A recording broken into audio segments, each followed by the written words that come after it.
So I'll begin with the date, May 17th. So on May 17th, it was normal Sunday, and I was waiting for the broadcast to come on. And this particular Sunday, the broadcast normally would air at 6 o'clock, but this particular Sunday, it was coming on at 7.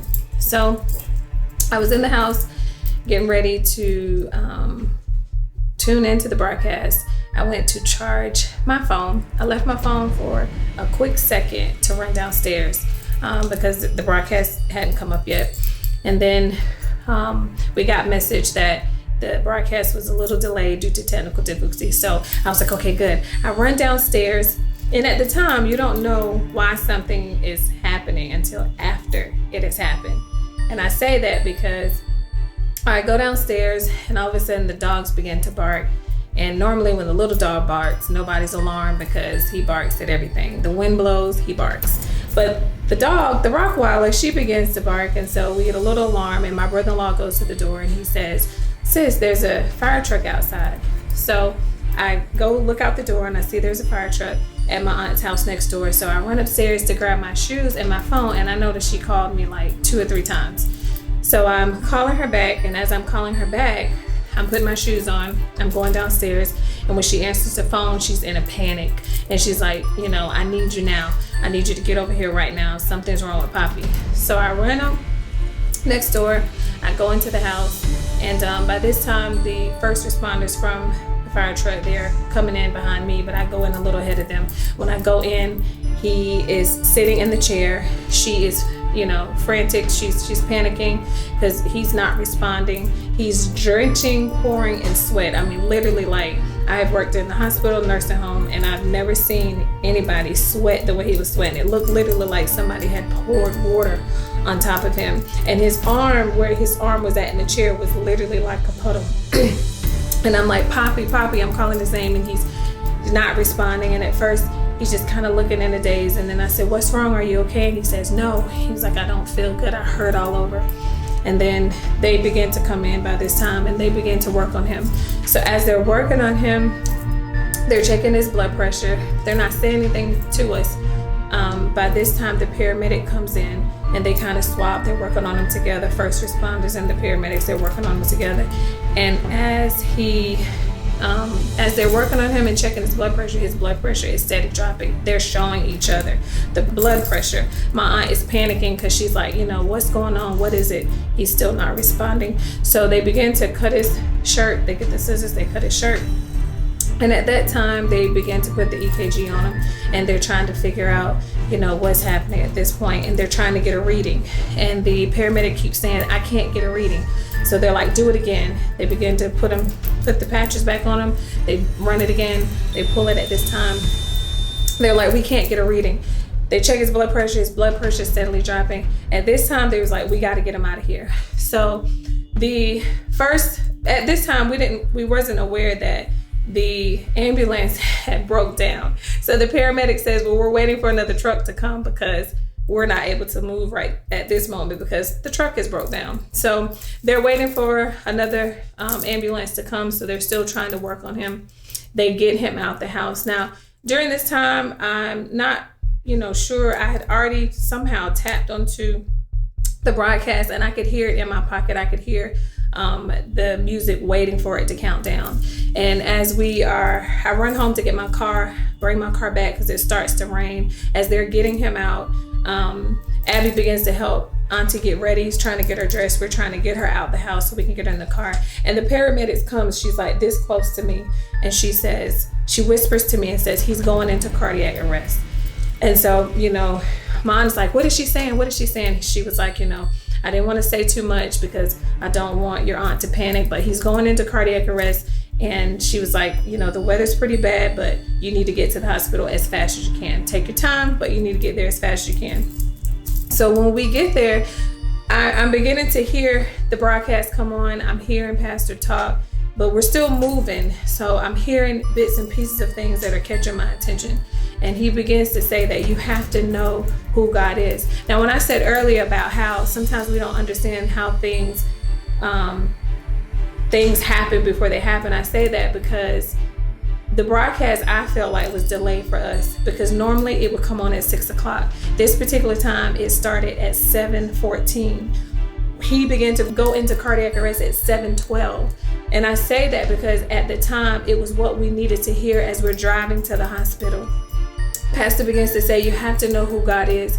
You have to know that he is what he does. If he's a healer, if you need a healer, he's Jehovah Rapha. If you know, whatever he is, you got to know him to that capacity. So I'm listening to him and I'm driving. But at this time, you're hearing it, but you're still seeing what you saw in your mental. I'm still seeing his face. I'm still seeing him, close to death. And so I'm still driving, I'm listening. All of a sudden, Pastor says, fear will cause you to think of the worst case scenario in creative thoughts.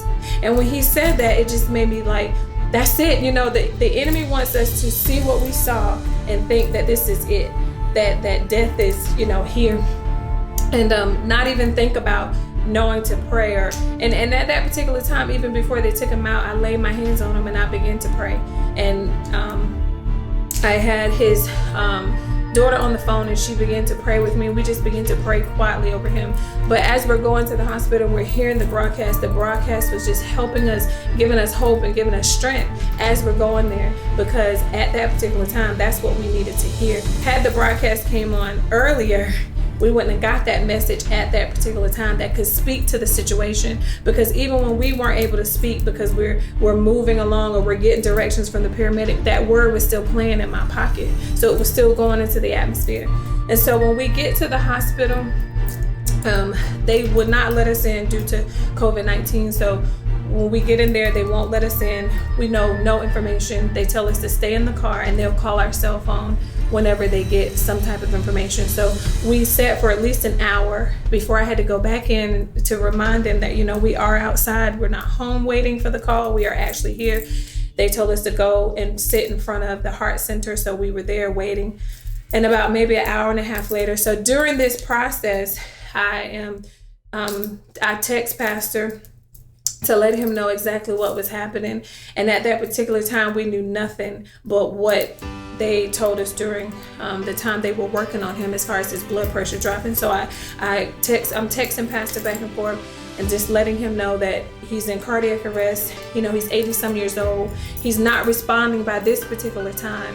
And that's all the information we had. And so Pastor began to have the church to go into prayer, and they began to post scriptures on our church chat and just begin to quote scriptures of healing. And so all we know right now is he's in cardiac arrest, but the word is going forth, prayers are going forth. And as I get information, I'm sending it to Pastor. And then maybe like 2 hours later, we finally get a call from a nurse. And the nurse advised us that he never went to the cath lab because they said they were taking him straight there to the cath lab to do EKG. And the nurse said he never made it there because even though he showed every sign of cardiac arrest, they did an EKG on him before they got him to the cath lab, and he showed no signs of heart attack. And so at that particular time, we just knew that what we saw and what they said he was having cardiac arrest, the prayers that went forth and the word that was being sown in the atmosphere reversed, I feel like, everything that the enemy tried to do. The fear that came over us, that tried to come over us as we were looking at him slowly like fade away. Everything that was happening, the ambulance breaks down, they can't get him out, we can't go in, we know no details. All we had to do was rely on that, the broadcast as we played it, sitting in the car in the parking lot of the ER, and just hearing it go over and over, playing in our minds about fear, get rid of it, is what helped us be able to cope with that situation. So I say, thank God for the delay, because even though we thought it was technical difficulties, I just still believe in my heart that God delayed that word just so it could be present in that time.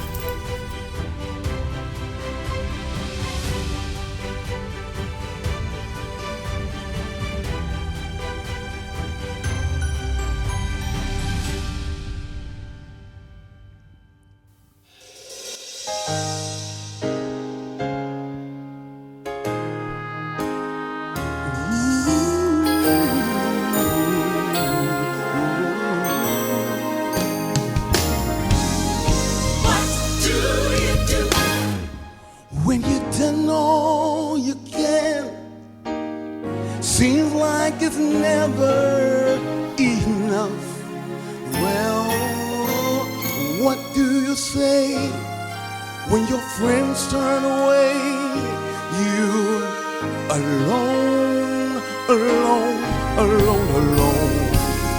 Tell me, what do you get when you've done all you can, and it seems like you can't make it through? Well, you just stand when there's nothing left to do. You just stand, watch the Lord see you through. Yes, after you've done all you can, you just stand. Oh, tell me, how do you handle the guilt of your past? Oh Lord, tell me, how could you deal with the shame? How can you smile while your heart has been broken and filled with pain, filled with pain, filled with pain? Tell me, what do you get when you give in your all? Seems like it's never enough. Child, you just stand when there's nothing left to do. You just stand, watch the Lord see you through. Yes, after you've done all you can, you just stand, endure. Be not entangled with that bondage again. You just stand and endure. Yes, God has a purpose. Yes, God has a plan. Tell me, what do you do when you've done all you can? Hey, and it seems like you can't make it through. Just stand, just stand, just stand. Don't you dare give up through the storm, hey, through the rain, through your heart. God knows through your pain. Don't give up, and don't you bend. Don't give up. No, don't give in. Hold on, my brothers. Hold on, my sisters. Hold on. That's what you gotta do, is hold on. Hold on. You gotta hold on. You gotta hold on. Hold on. You gotta hold on. Woo. After you're gone through the hurts, after you've gone through the pain, you prayed and cried. Many nights you prayed and cried. You prayed and cried. Oh, Lord, oh, Lord, oh, oh.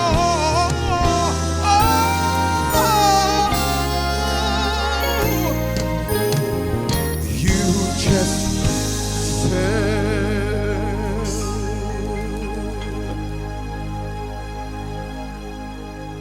thank you, Jesus.